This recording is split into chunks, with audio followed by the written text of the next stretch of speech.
Many problems that human beings are suffering is simply because we have lost that awareness as to how to be in sync with the many forces. If you become in rhythm with life, you will also wake up somewhere after 3 a.m. At that time, if you sit up and do whatever process you have been initiated for, it will bear maximum fruit.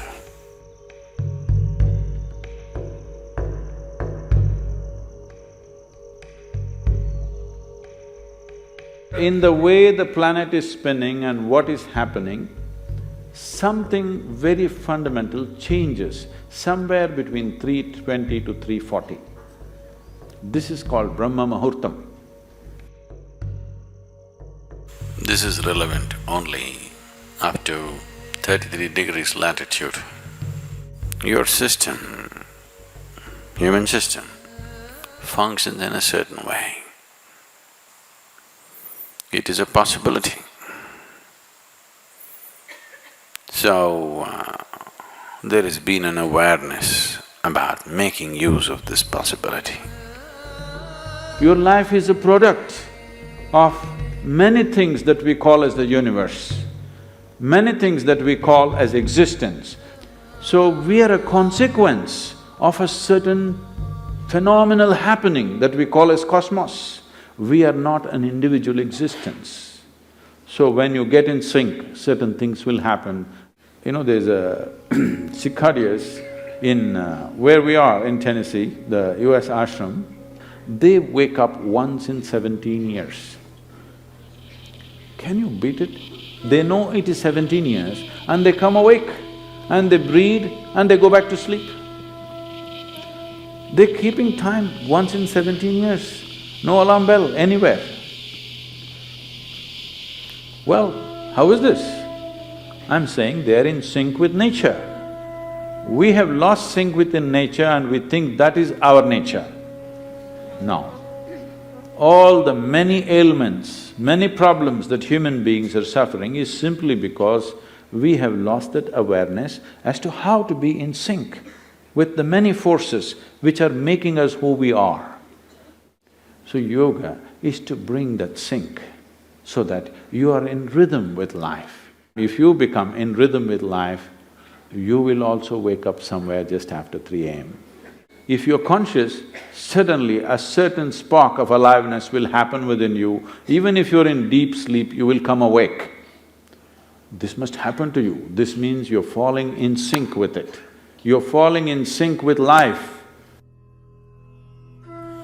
So what should I do? Should I meditate? Should I do a kriya? Doesn't matter what. You must do a process for which you have been initiated for.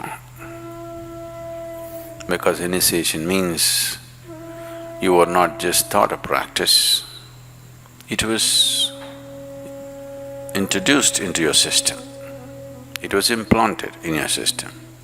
So whatever, if there is a life seed within you, if you're awake at Brahma Muhurtam and sit for whatever that practice is, it bears maximum fruit because of the way the planet is behaving in relation to your system. If you become aware in a certain way, a certain level of awareness is achieved within you, you will see, you will simply know when the time is. If you go to bed at the right time, you don't have to look at your watch. You will always know when it is 3:40 because the body will behave in a different way.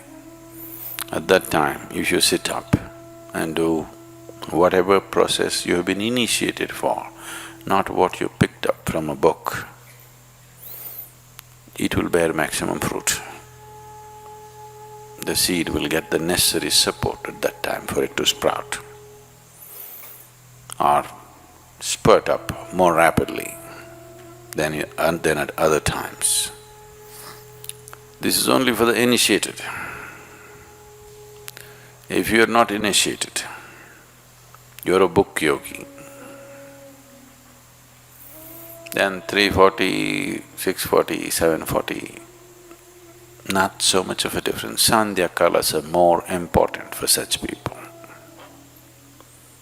Sandhya means 20 minutes before sunrise, 20 minutes after sunrise,